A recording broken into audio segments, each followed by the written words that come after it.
নরেন্দ্র মোদীর শপথ অনুষ্ঠানে যোগদানের পর ২ সপ্তাহের মধ্যে প্রধানমন্ত্রী শেখ হাসিনার দিল্লি সফর। নতুন মেয়াদে সরকার প্রধান হিসেবে দায়িত্ব নেয়ার পর দুই শীর্ষ নেতার প্রথম দ্বিপাক্ষিক বৈঠক অনুষ্ঠিত হবে এই সফরে। এ সময় দুদেশের স্বার্থ সংশ্লিষ্ট বিষয়ের পাশাপাশি চীন ভারতকে ঘিরে আঞ্চলিক রাজনৈতিক ইস্যু প্রাধান্য পেতে পারে বলে জানান বিশ্লেষকরা। এই ভিজিটে বিশ্ব একটা প্রেক্ষাপট নিয়ে আলোচনা হবে, সাউথ এশিয়ার পলিটিক্স নিয়ে আলোচনা হবে। এই এলাকায় বিভিন্ন যে উদীয়মান শক্তি, চীন, জাপান, তাদের নিয়েও তাদের অবস্থান কি, বাংলাদেশ কিভাবে তাদেরকে দেখে, এক্সচেঞ্জ অফ ভিউজ হয়েই থাকে, আরও হয়তো খুব ফোকাসড হবে। আমাদের তরফ থেকে তো মিয়ানমার একটা বড় ইস্যু, শুধু রোহিঙ্গা ইস্যু না, আদৌ মিয়ানমার থাকবে নাকি মিয়ানমার ভেঙে যাবে সেটা নিয়েও এখন প্রশ্ন উঠছে।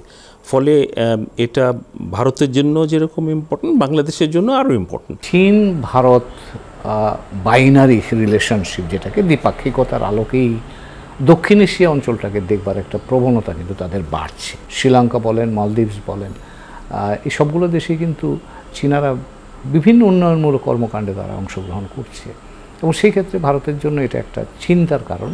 তারা এটাকে কৌশলগতভাবে মনে করে যে এই দক্ষিণ এশীয় অঞ্চল, এখানে চীনের মতো শক্তির অংশগ্রহণ কম থাকাই ভালো।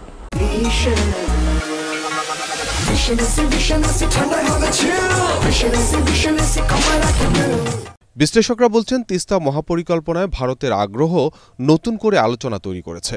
যদিও এরই মধ্যে চীনের ঋণ নিয়ে তিস্তা প্রকল্প বাস্তবায়নে আগ্রহ জানিয়েছে বাংলাদেশ।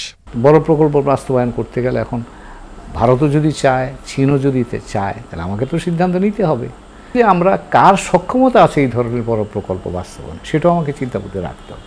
এগুলো রেখে আমাকে সিদ্ধান্ত নিতে হবে যে আমি কার সাথে যাব।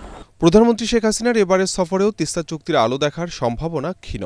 তবে আন্তঃসীমান্ত সংযোগ, বিনিয়োগ, মোংলা বন্দরের ব্যবস্থাপনা ও বিদ্যুৎ বাণিজ্য সহ বেশ কয়েকটি বিষয় হতে পারে সমঝোতা ও চুক্তি।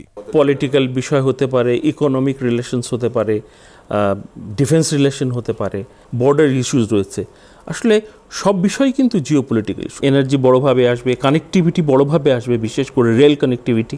একমুখী কানেক্টিভিটি হলে কিন্তু তাতে আমরা আলটিমেটলি বেনিফিশিয়ারি হব না। কারণ গত 15 বছর ধরে কিন্তু এই কানেক্টিভিটি নিয়ে আমাদের কাজ হচ্ছে।